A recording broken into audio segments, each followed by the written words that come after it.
एक छोटे से गांव में अर्जुन नाम का एक लड़का रहता था। अर्जुन पढ़ाई में बहुत होशियार था। सब उसकी बुद्धि और तेज दिमाग की तारीफ करते थे। लेकिन अर्जुन की एक बड़ी कमजोरी थी। वह समय का सही इस्तेमाल नहीं करता था।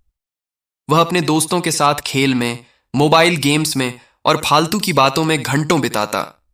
उसके माता पिता कितनी भी समझाइश कर लें, अर्जुन बस यही सोचता, अभी मजे कर लेता हूं, पढ़ाई कल कर लूंगा।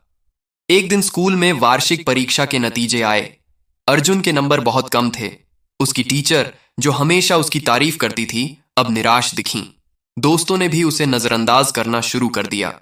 घर लौटकर अर्जुन ने देखा कि माता पिता की आंखों में चिंता और दुख था। पहली बार अर्जुन को एहसास हुआ कि कुछ गलत हो गया है। रात को अर्जुन अपने दादाजी के पास गया। दादाजी, मैं समझ नहीं पा रहा। मैं अच्छा छात्र हूं, फिर इतने कम नंबर कैसे आए? दादाजी मुस्कुराए और बोले, अर्जुन, समस्या तुम्हारी बुद्धि की नहीं, समस्या तुम्हारे समय का सही इस्तेमाल न करने की है। समय नदी के पानी जैसा है, जो बह गया लौटकर नहीं आता। फिर दादाजी ने एक कहानी सुनाई। बहुत समय पहले विक्रम नाम का एक शक्तिशाली राजा था। उसके पास महल, दौलत, सेना सब कुछ था, लेकिन वह भी समय बर्बाद करता था। एक दिन साधु उसके दरबार में आया और चेतावनी दी, राजा जी, समय कीमती है, अगर इसे बर्बाद करोगे तो पछताओगे। राजा हंसा और बोला, मेरे पास बहुत समय है।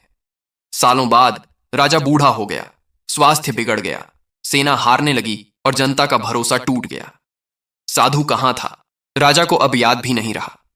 तब राजा को समझ आया, असली खजाना समय है। कहानी सुनकर अर्जुन सोच में पड़ गया। उसने महसूस किया कि उसने अपना बहुत कीमती समय गंवा दिया। उसने दादाजी से पूछा, क्या मैं अब भी बदल सकता हूं? दादाजी मुस्कुराए, बिल्कुल बेटा, समय का चक्र कभी रुकता नहीं। अगर आज से सही इस्तेमाल शुरू करोगे तो कोई तुम्हें रोक नहीं सकता। अर्जुन ने ठान लिया, अब वह समय का सही इस्तेमाल करेगा। उसने एक दिनचर्या बनाई। सुबह जल्दी उठना शुरू किया, पढ़ाई पर ध्यान दिया और फालतू की चीजों से दूर रहा। धीरे धीरे अर्जुन के मेहनत के नतीजे दिखने लगे। अगली परीक्षा में वह क्लास में टॉप आया। समय की कद्र करने वाला अर्जुन अब न सिर्फ पढ़ाई में सफल हुआ, बल्कि अपने जीवन में भी अनुशासन और प्रेरणा का उदाहरण बन गया। और अर्जुन की कहानी हमें यही सिखाती है, समय का सही उपयोग करना ही सफलता की कुंजी है। जो काम आज किया जा सकता है, उसे कल पर मत टालो।